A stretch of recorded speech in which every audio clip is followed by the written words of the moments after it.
Hey guys, what's going on? It's the Five Shadows here, and I'm back with another Mass Effect Andromeda build video. Today's build is going to be a crowd control sniper, or a CC ninja for short, you could call it. And I apologize for the cuts during the fight. This fight takes place during a story mission. I'm not going to elaborate, and I wanted to cut out all the spoilers just in case. So that's that. So hopefully I got everything. I don't think there's anything pertaining to the story and like the dialogue and stuff. So let's get right into it. The main thing we're going to be doing with this build is crowd controlling, as the name suggests, I suppose.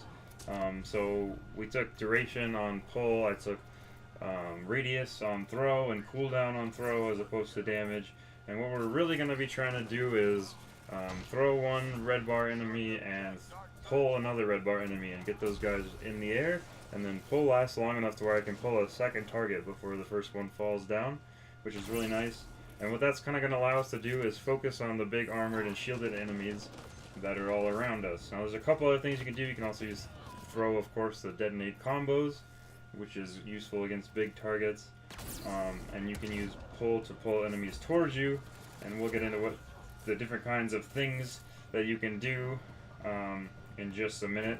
I paired this build with the Vanguard profile for the simple reason that it gives me biotic cooldown, and I want to be able to pop my throw and pull abilities as fast as humanly possible. I'm not as worried about the recharge time of Tactical Cloak in this build because I'm mostly sticking to cover and manipulating the battlefield from cover, right? So I might use Tactical Cloak to reposition, or I might use it to do damage.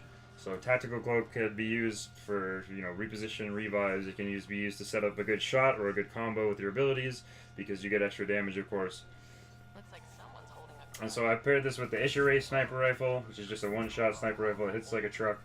And I have also paired it with the PAW, or PAW assault rifle, which I mostly use because I don't really have to aim it, and I mostly use it for one of the passives that you get from the assault rifle chief. We'll go over that in just a minute in the build.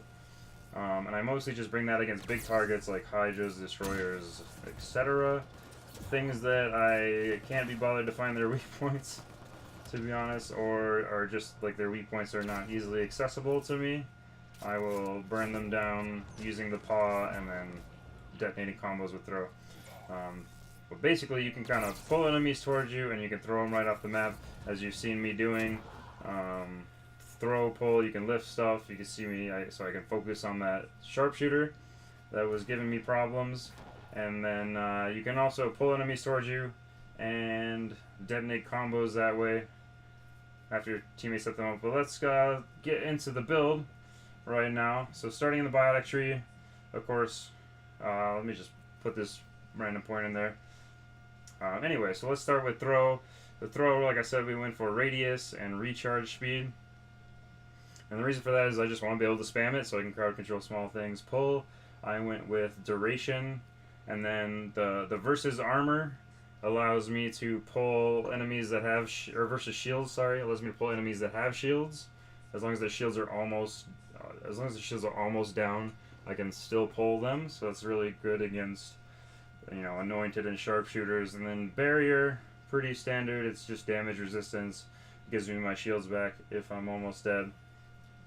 Offensive biotics is mostly just used for cooldowns. And then, you can also pull an enemy into you and then let your squad mates prime them and then throw it into another enemy and it'll detonate over both enemies. Containment's really good because you get radius on throw.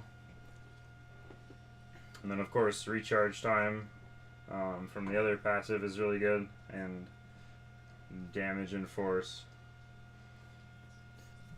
So I try to make my passive synergize with my abilities, of course. A lot of those extra points is just so I can have more recharge time.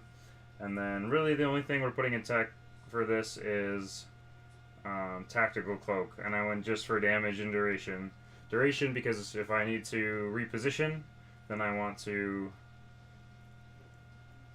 have it last long enough to reposition and take a shot. And then sniper rifles, we went with damage. Now, you want to build sniper rifles. It really depends on which sniper you're using or which gun. So since I have a one-shot sniper rifle, I'm not going to build for clip size, for example. I'm going to build for reload speed. And then this is just kind of the passes I'm showing off real quick. And then we can just kind of get right back into the fight. After this, one thing that's nice is like while you're evading, taking less damage from combat tools is really nice, because unlike cloak evade, the biotic evade is really good. It's fast, and I think it goes a little farther than the others, but enemies can still target you, which is why I liked the cloak evade for my other build. But I need that Vanguard profile recharge time on this build. So you don't want to be out in the middle of enemies too much for this build. You'll kind of get caught if you don't have your cloak up. You're going to be kind of screwed if you're surrounded. So you want to stay on the edge of the battlefield somewhere where you can dictate the flow of the battle, where you can throw, pull, combo, whatever you need to do to enemies who are approaching, or you can take out their flank, or you can go right up the middle. It really is up to you. But it's kind of like playing a game of chess with the enemies. I should probably also mention that the melee I decided to use for this build is the Remnant Cryo Gauntlet, and the reason is because it's simple. It's more crowd control. If an enemy sneaks up on you, and you can drop their shields with either pull or your weapon, or having your enemies attack them, or whatever you need to do to get their shields down. You can freeze them with the cryo gauntlet, and that gets them out of your hair for a couple seconds, and it also sets up a cryo detonation as well, of course. So that's really good. You can do some damage with that, and of course the crowd control. I don't like the cryo gauntlet because it's slow, but for a build like this where I'm not in melee range all that often, it ends up working out pretty well. That's pretty much it for the build. This build is a lot of fun. It's very satisfying to pull and hold enemies and drag them towards you, and then have your teammates prime them, and then you can throw them against the wall or throw them against another enemy and they explode everywhere. It's very satisfying to have that. It's satisfying to throw people off the map, although they don't give you loots, they don't give you drops if you do that, from what I've seen anyway. So that's pretty much going to do it.